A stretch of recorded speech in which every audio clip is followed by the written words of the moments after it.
Em trai à, cứu anh chén này được không? Chén sau anh tự bới. Sao thế anh? Có chuyện gì vậy? Xe anh không biết sao tự nhiên sáng nay mở ra kiểm tra thì thấy nước nó hao đi nhiều lắm em ơi. Mà không biết nguyên nhân tại sao mà bây giờ anh đang chở khách đi. Không biết là có cách nào xử lý nhanh được không? Rồi ok có luôn anh ơi. Ghé vào bên em đi, em xử lý cho anh đi tạm nha.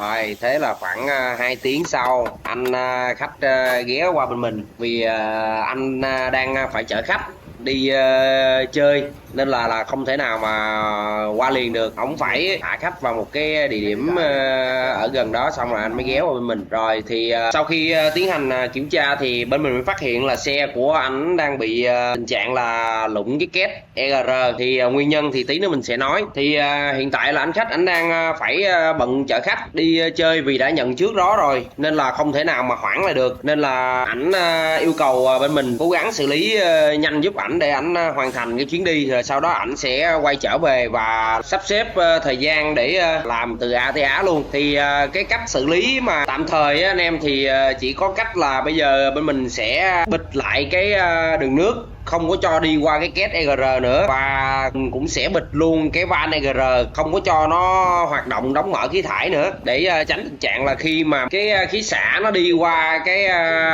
két làm mát EGR mà cái két làm mát nó không có hoạt động được á, thì nó sẽ làm nóng cái động cơ nha anh em. Và mình phải bịt lại cái van EGR luôn bằng một cái tấm thép rất là nhỏ. Đấy thì tí nữa anh em xem anh em sẽ thấy. Và cái cách này chỉ là cái cách xử lý tạm thời thôi nha anh em. Còn nếu như mà để mà chắc cú để mà an toàn á, thì anh em phải thay mới cái két EGR.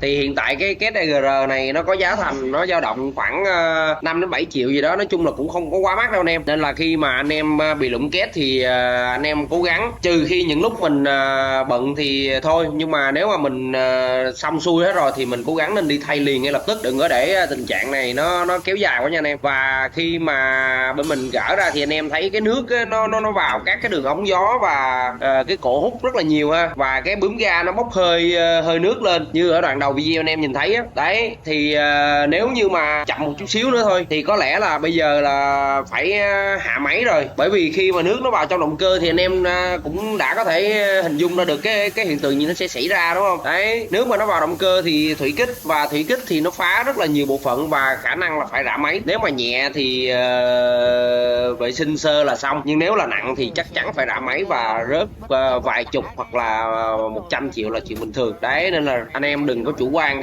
cái tình trạng này nha, rất là nguy hiểm nha anh em.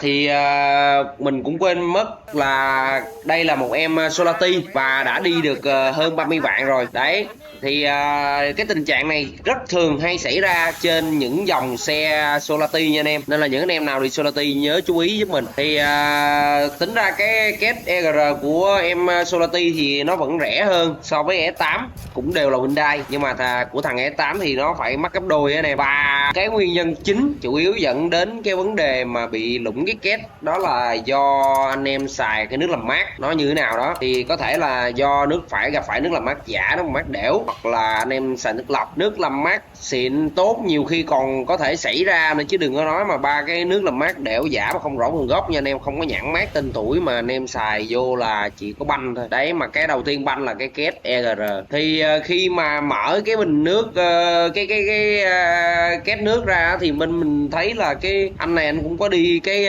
nước làm mát màu đỏ, nhưng mà thấy nó có đóng ten khả năng là anh phải cái nước làm mát nó kém chất lượng rồi thì mới xảy ra tình trạng này. Nhưng cũng không thể nào phủ nhận, có thể là do cái két của anh em nó đến cái thời kỳ rồi, nó hết cái tuổi thọ rồi thì nó banh thôi, thì cũng có thể xảy ra. Nhưng mà thường thì hiếm lắm anh em ơi, đến lúc anh em mua cái xe mới xong đến lúc bán cái xe chưa chắc nó đã hư cái két nữa. Nhưng mà cái nguyên nhân hàng đầu thì vẫn là do cái nước làm mát, nên là anh em phải chú ý với cái vấn đề đó. Thì anh khách sẽ hẹn lại một hôm khác khi mà hoàn thành chuyến đi thì sẽ quay trở lại làm vệ sinh tất tật là trở lại và thay luôn cả cái két mới, thay luôn nước làm mát mới. Đấy thì đây là cái quá trình mà sau khi bên mình xử lý và đề nổ máy thử xem kiểm tra là cái nước nó không có bị hao hụt nữa hay không. Thì sau khi kiểm tra ok rồi và cảm thấy là nước không còn bị hao hụt nữa thì bên mình sẽ tiến hành bàn giao xe và cho anh khách lên đường trở lại. Rồi thì video đến đây là đã kết thúc và cảm ơn anh em đã xem hết video. Xin chào và hẹn gặp lại anh em trong những video kế tiếp.